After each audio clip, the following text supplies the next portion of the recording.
On my radar के digital platform पर economy से रिलेटेड अपने इस पहले वीलॉग में मैं पूरी पाकिस्तानी कौम को एक खुशखबरी देना चाहता हूँ। उनके लिए अच्छी खबर है।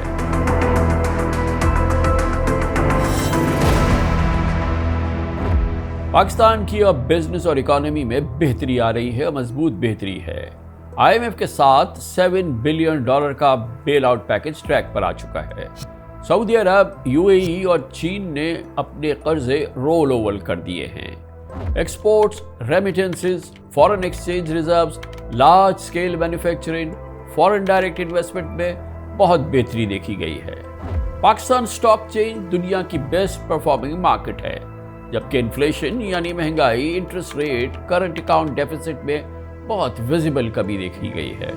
खुद IMF के पाकिस्तान में मिशन नाथन पॉर्टन ने इस हफ्ते रिवाइटलाइजिंग पाकिस्तान इकोनॉमी के इरमान से एक आर्टिकल लिखा और पाकिस्तान की स्ट्रक्चरल रिफॉर्म्स की तारीफ की।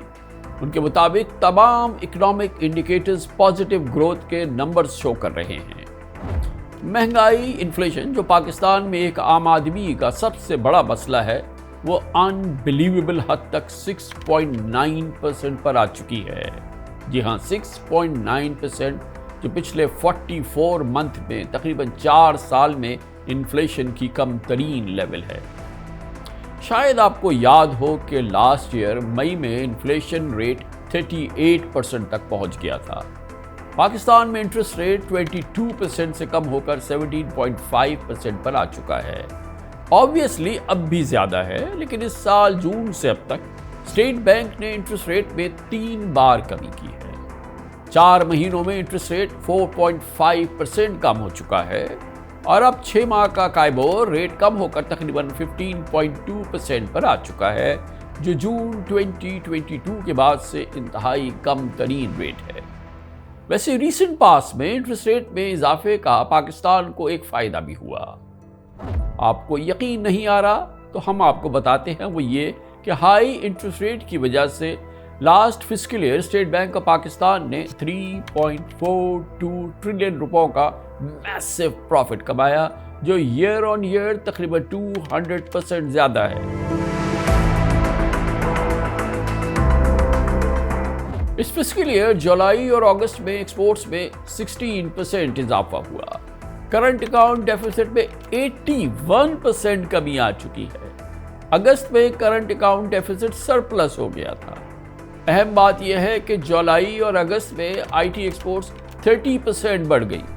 लास्ट फिस्कल ईयर पाकिस्तान की IT एक्सपोर्ट्स $3.22 बिलियन के साथ ऑल टाइम हाई थी। इनकरेजिंग बात यह भी है कि इस फिस्कल ईयर के दौरान FDI में 56% इजाफा हुआ है।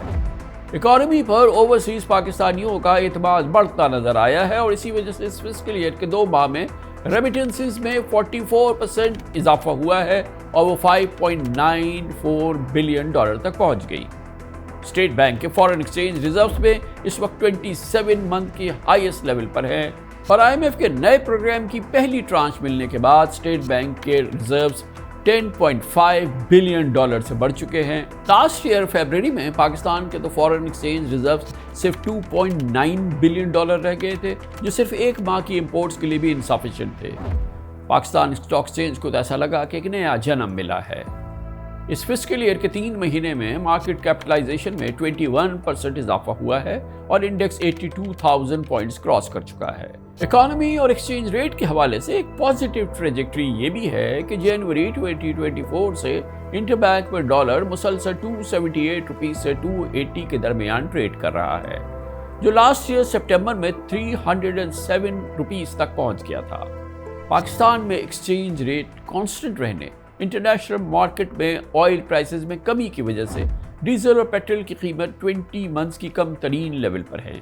इस वक्त पेट्रोल 248 रुपीस लीटर है, जो पिछले साल सितंबर में 330 रुपीस पर लीटर हो चुका था। इस हफ्ते की एक और बड़ी ज़बरदस्त डेवलपमेंट यह है कि स्टेट बैंक ने अपनी हिस्ट्री में पहली बार शॉर्ट टर्म बिल्स में 351 बिलियन रुपीस की तारीखी बाय बैक की है। इस एक्शन का, इस स्ट्रैटेजी का मकसद गवर्नमेंट डेट को रीप्रोफाइल करना है ताकि कॉस्ट ऑफ इंटरेस्ट में कमी आए और मार्केट के लिए लिक्विडिटी को बेहतर बनाया जाए। इकॉनमी स्टेबल होने की एक और निशानी ये भी है कि क्रेडिट रेटिंग एजेंसी मूडीज़ ने पाकिस्तान की रेटिंग मज़ीद बेहतर करके Caa2 कर दी है। बेहतरीन इकोनॉमिक इंडिकेटर्स के बावजूद अब भी शहबाज गवर्नमेंट को इकोनॉमिक ग्रोथ के 1 पॉइंट एजेंडे को जारी रखना होगा। SIFC के तहत फॉरेन डायरेक्ट इन्वेस्टमेंट और टैक्स रेवेन्यू में इजाफे के लिए पहले से ज़्यादा इफेक्टिव पॉलिसीज़ बनानी होंगी और इस फिस्कल ईयर के फर्स्ट क्वार्टर में टैक्स रेवेन्यू में तकरीबन 19.4% इजाफा तो हुआ है, लेकिन ये FBR के टारगेट से 101 बिलियन रुपीस अब भी कम है। गवर्नमेंट को SOEs और PSEs यानी कि स्टेट ओन एंटरप्राइजेज में रिफॉर्म्स करनी है, चाहे वो जितना वक्त गुजरता जा रहा है, मगर ये ज़रूरी है और हर सूरत में होनी है। प्राइवेटाइजेशन होनी है। एनर्जी सेक्टर के लॉसेस और सर्कुलर डेट से छुटकारा पाना है। गैस बिजली सस्ती करके ही कॉस्ट ऑफ प्रोडक्शन में कमी लाई जा सकती है, वो मस्ट है, और इंटरनेशनल मार्केट से कम्पीट करने के लिए इसके अलावा कोई और चारा नहीं।